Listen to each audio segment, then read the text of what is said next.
Sí. Bueno, buenos días. Yo había preparado una especie de resumen, pero yo creo que nos lo vamos a saltar porque vamos mal de tiempo y además Benigno se tiene que ir pues en breve, ¿no? Estás ahí.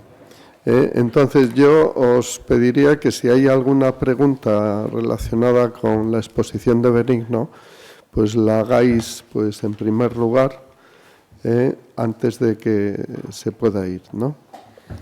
¿Alguna cuestión? Bueno, yo por abrir, sí, sí. Sí, por favor, si podéis presentaros, bueno, decir el nombre, ¿no? Y si venís de una empresa o sois estudiantes o lo que sea, en primer lugar, pues sería mejor. Gracias. Hola, buenas. Soy Diego y estoy haciendo las prácticas en Nissan Ladar de Tudela. Que para el tema de usar Sandage y el problema que da el azufre, ¿cómo se soluciona? ¿Calculando la mezcla? Optimizando el blending, optimizando la mezcla. O sea, nosotros hacemos el análisis del Sandage o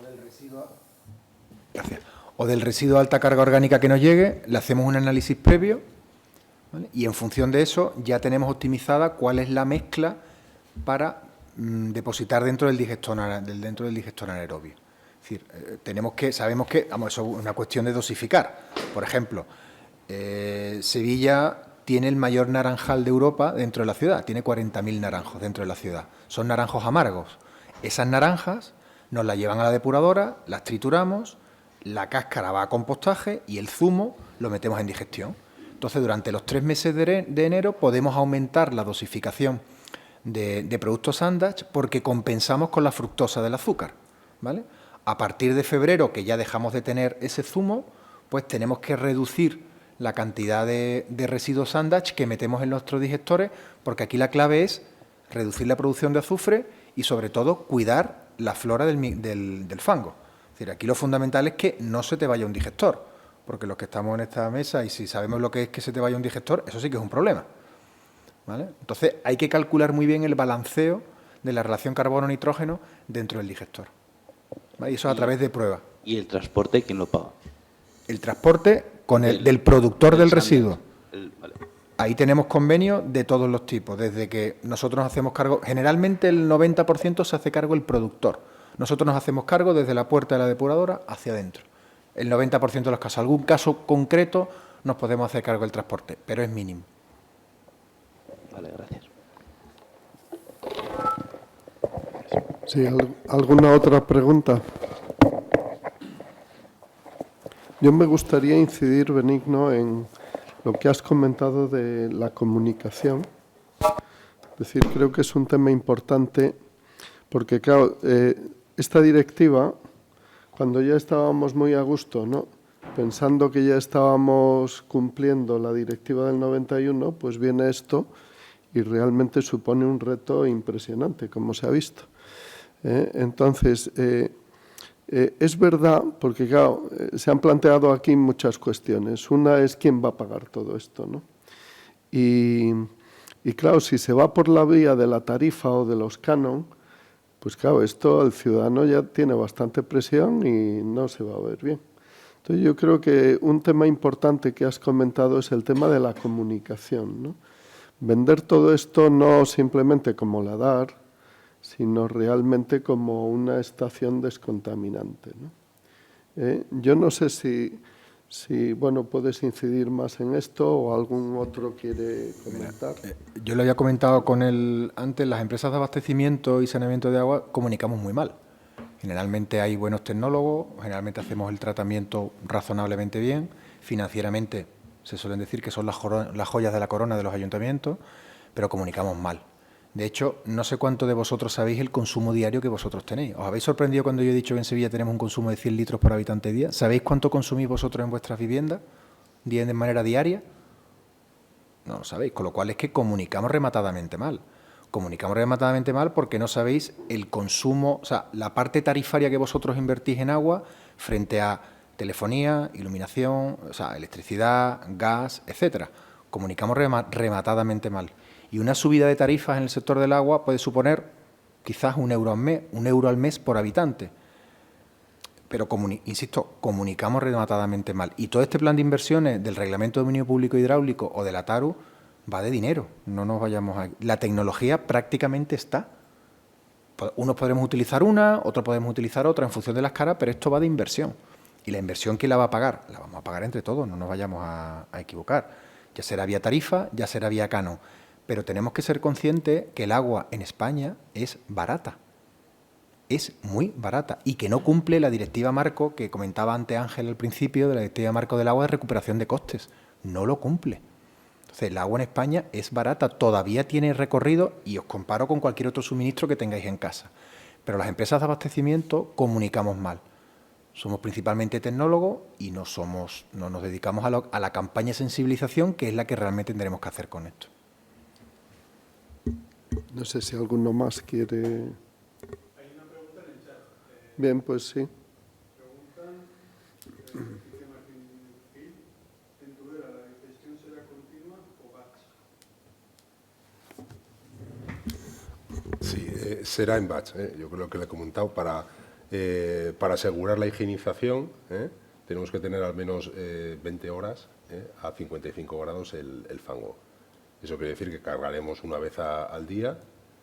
Para eso hace falta tener unas infraestructuras preparadas para eso. Hay un tanque previo donde, digamos, de carga una vez al día, otro depósito de postdigestión, etcétera. Vamos, se cargará en batch, sí.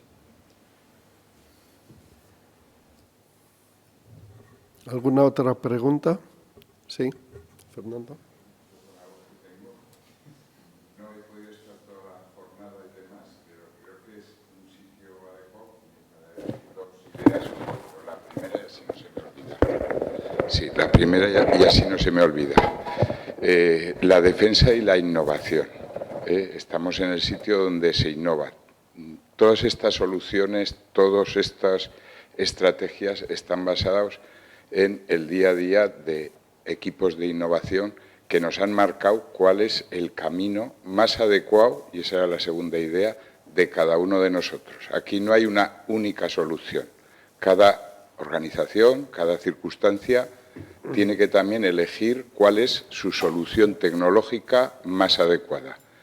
Pero para avanzar en esa solución más adecuada y para hacerlo de la forma más eficiente, primero tienen que estar los que yo llamo los guías indios, los que van por ahí buscando o convenciéndose de que la solución que se adopta lo han hecho igual otros, se puede adaptar más grande, más pequeño, más a nuestras circunstancias, y también eso por lo menos aquí nos está costando. En otras organizaciones más grandes se invierte, se adapta. Hay veces que no sabemos ni que estamos innovando, pero yo creo que era algo, y más estando en la universidad, que es el sitio yo creo más adecuado, hay que invertir y hay que tener equipos y que toda la organización también esté implicada en esa línea de la investigación, pero también de innovar, de ir avanzando por caminos que igual no son los que tenemos más trillados.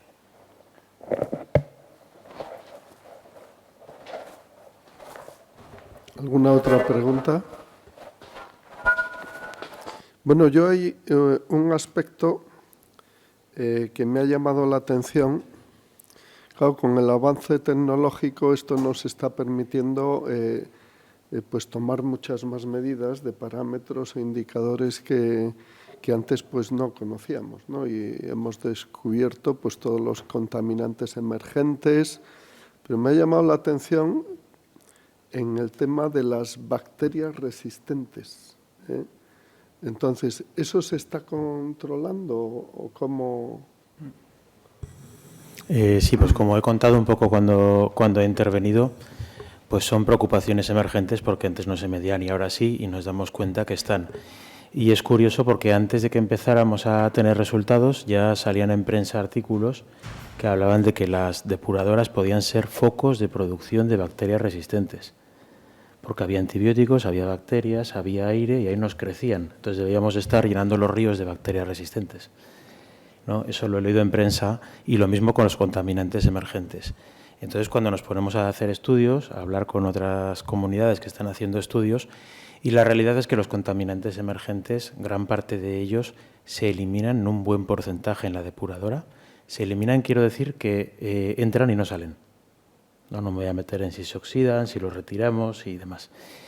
No llegamos al 80% que pide la directiva, por eso tenemos que ir a cuaternarios.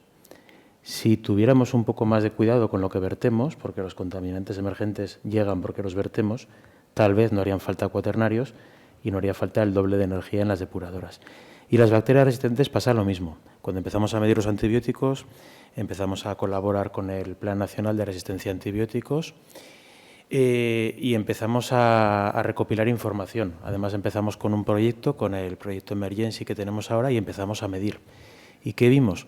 Que salen menos bacterias resistentes a antibióticos de las que entran. Es decir, nos las estamos quedando, las estamos quitando del agua.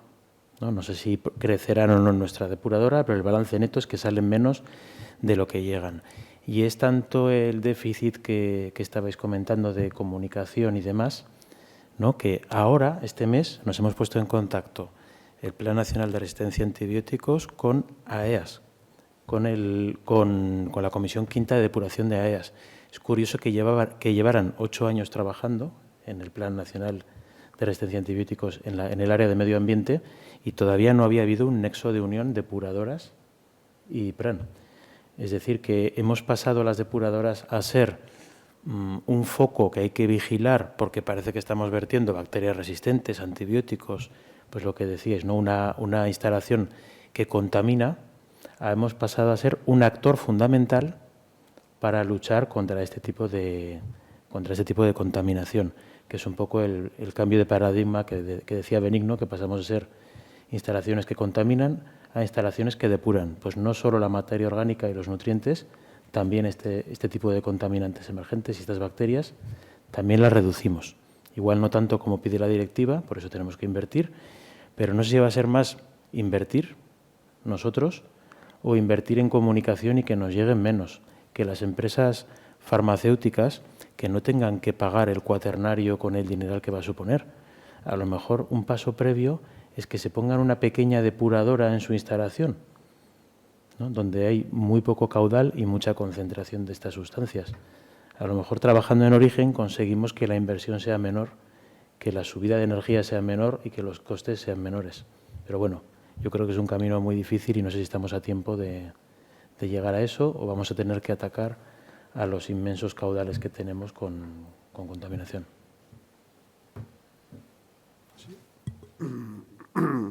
Hombre, yo creo que esto va en la línea de lo que comentabas, Benigno, del tema de hablar o conversar con los productores, ¿no?, en este caso de materia orgánica o de industria agroalimentaria, para que se haga el tratamiento. Yo creo que tú también lo comentabas, Jairo, ¿no? Es decir, tratar en origen, que hay mucha mayor concentración y no se diluye y no pasa, digamos, por los vertidos, ¿no? Es decir, yo creo que eso es un reto que vais a tener las empresas, ¿no?, en ese sentido, ¿no?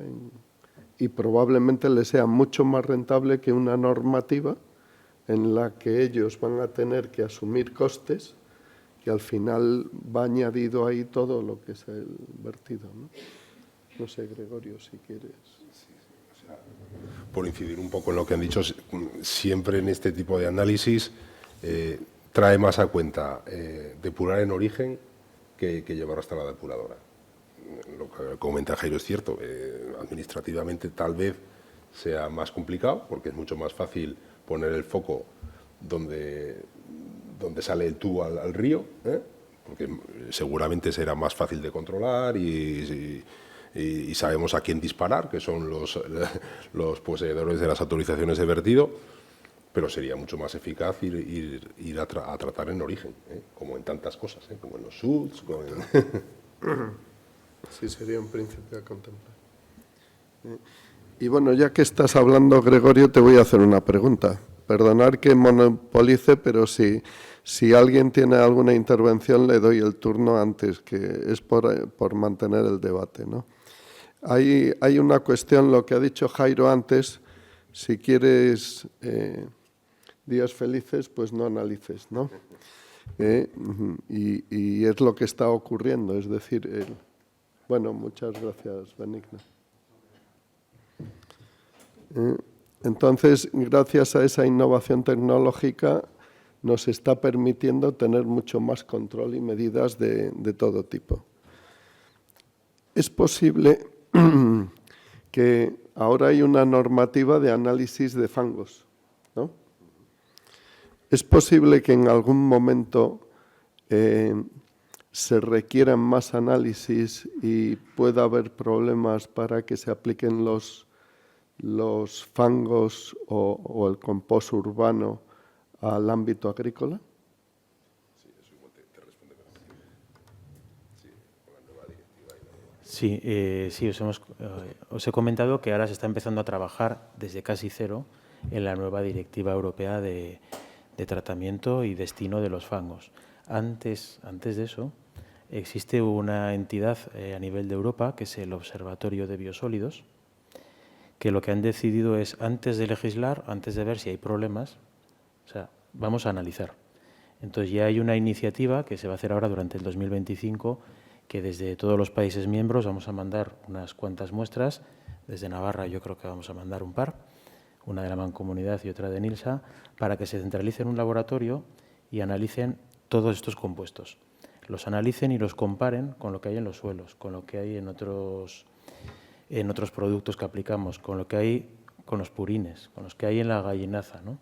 Y entonces se puedan estudiar unos umbrales, igual que se hizo con los metales en su día, ¿no? Unos umbrales lógicos, ¿no? Para poder limitar qué fangos son los adecuados y qué no.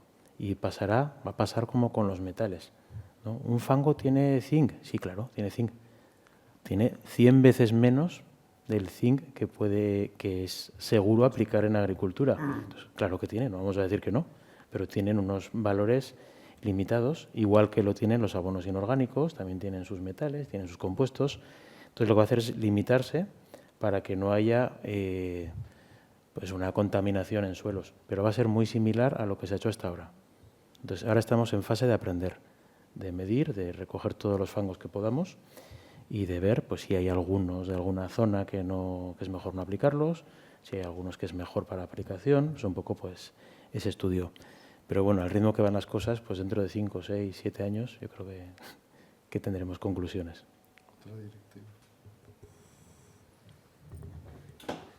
Muy bien. No sé si surgen algunas preguntas. No sé si entre los ponentes.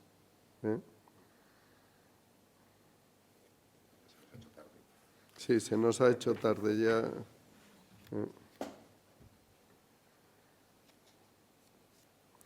Bien.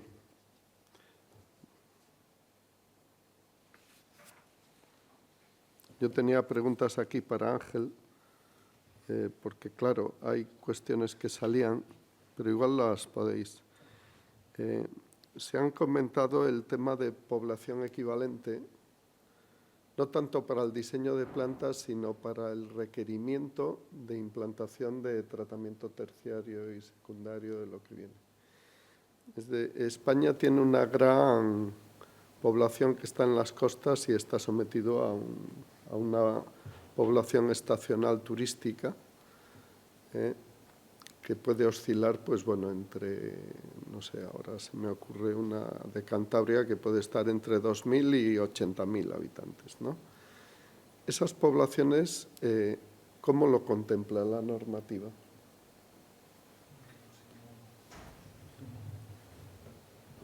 Actualmente, cuando se determina la capacidad, la población equivalente de una depuradora, estrictamente se aplica con la peor semana del año.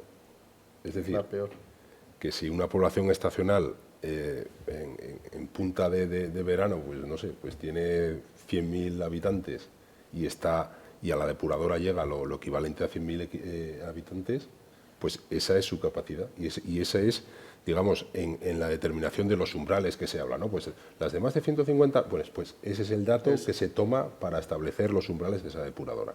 La peor semana del año. Tanto para el diseño como para después los requerimientos, ¿no? Claro, tú la depuradora la tienes que estar, que es un tema tecnológico a tener muy en cuenta, o sea, un tema de diseño a tener muy en cuenta porque son depuradoras que, pues no lo sé, pues 4 o 5 meses funcionan a una capacidad y el resto del año pues funcionan al 40%, imagínate, en estas ciudades costeras que hablas.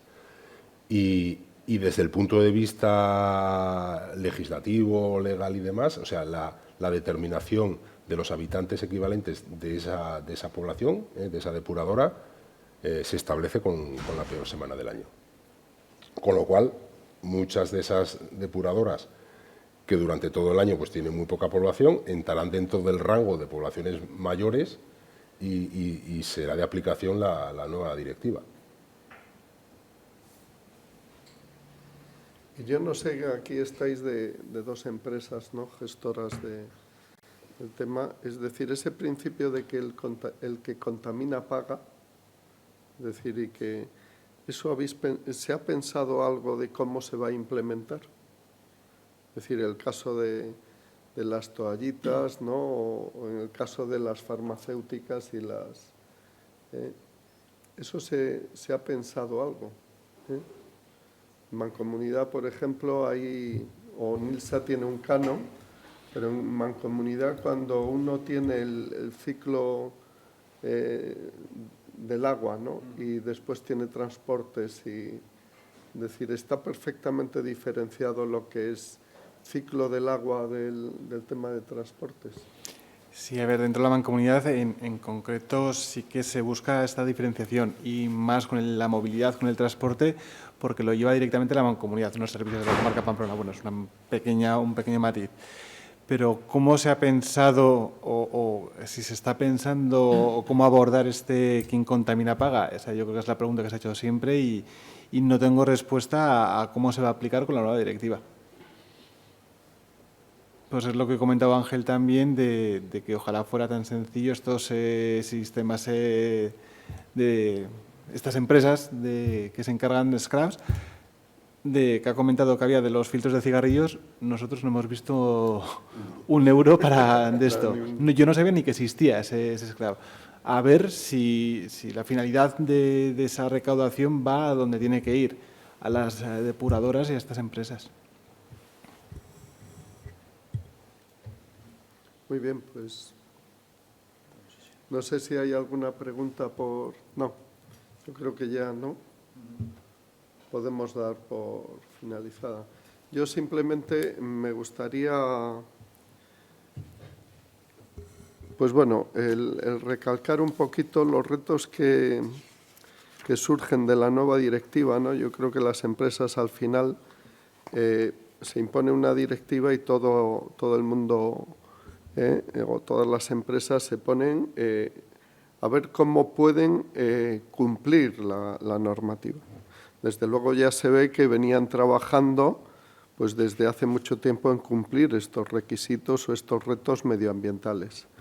Con la normativa, Jairo ya nos puso que se puede jugar con el coeficiente y se puede jugar también pues con la picardía de ver los detalles, ¿no? Yo creo que es importante, y no dudo que se contempla, que lo fundamental es el objetivo, y el objetivo es la calidad de las aguas, de las masas de aguas, y por otra parte, digamos, es la reducción de los gases de efecto invernadero que producen el cambio climático. Ese es el objetivo fundamental. Y a veces podemos correr el riesgo de quedarnos, digamos, en los instrumentos.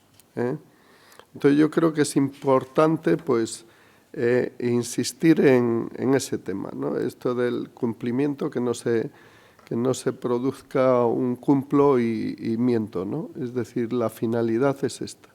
Por ejemplo, me choca que aquí en el efectos medioambientales, pues se ha hablado muy poco de SUTS, ¿no? Me toca a mí de me toca a mí porque le dedico a ello pues parte de mi tiempo de investigación, y realmente va en la línea de lo que hablábamos antes de reducir los problemas en origen, ¿no? Pero evidentemente la población sigue sin saber que hay vertidos a las masas de agua que son aguas mezcladas, aguas fecales con aguas, ¿no? Entonces, por ahí tenemos, ¿no? Podemos estar haciendo la quinta derivada en las plantas de tratamiento y todavía tenemos derivada cero en los puntos de vertido de los unitarios, ¿no? Y en los pluviales. Entonces, yo creo que es enfocar el problema, digamos, a nivel holístico con todo. Y ahí también incluye lo que comentaba Benigno, la interacción con otros organismos como es medio ambiente, como es ayuntamiento. Claro, si no hay modificaciones, si el plan urbanístico, el plan de ordenación del territorio no va en la línea adecuada, pues entonces se nos complica la cuestión. Al final siempre vemos soluciones a fin de tubo, ¿no? Bien, de estos retos que se producen ahora, pues van a requerir una serie de actuaciones que yo creo que ya lo están cumpliendo, ¿no? Por una parte, el incremento y desarrollo de investigación e innovación que comentaba Fernando. Hemos visto aquí que casi todas las empresas nos han mostrado proyectos de investigación, PERTES, es decir, actuaciones que van en la línea pues, de esa investigación y desarrollo. Todo esto va a requerir, digamos, pues un desarrollo tecnológico importante, ¿no? Entonces es importante pues esa relación pues con los sectores de investigación. Y al mismo tiempo también vemos que es importante un reto en la formación de técnicos y de profesionales, ¿no? Esto va a requerir pues bueno que los técnicos que tienen las empresas o los que digamos van a entrar a formar pues tengan una formación adecuada en valores y en esas o abiertos a esa innovación y desarrollo, ¿no? Otra cuestión que se ha comentado pues es la comunicación a la población. Yo diría no solo a la población, a los sectores, ¿no? Y yo incluiría ahí a los políticos también, ¿no? Porque en definitiva los políticos los tenemos ahí, ¿no? Pues bueno, paganizados pero son los que toman las decisiones. Entonces esto lo primero que hay que hacer es enseñarlo tanto a la población, viendo la necesidad que tiene esto, como a los políticos, ¿no? Y a todos los sectores. Y por último, yo creo que es importante también la participación de los distintos pues organismos, entidades, empresas privadas, que me acuerdo en la Directiva del Agua, cuando salió ya en el 2000, que indicaba Ángel, ¿no? Pues ya se hablaba de uno de los temas importantes de los aspectos, era la participación, ¿no? Entonces yo creo que es muy importante y sobre todo en el ámbito de la normativa o de los reglamentos. Yo sé que a EAS no tenéis reuniones periódicos, pero yo creo que es importante la participación de todo para verlo, y además eso será una proyección de la comunicación. Entonces, bueno, estas son las cuestiones que, independientemente de todo lo que ha salido aquí, ¿no? Pero las reflexiones un poco que he tomado, digamos, en la jornada. Y sin más, si alguno de vosotros queréis aportar algo, pues hoy coincide, digamos, este evento con un evento de la universidad. Entonces no ha podido venir nadie a clausurar, ¿eh? Así que nada, pues doy por clausurada las jornadas.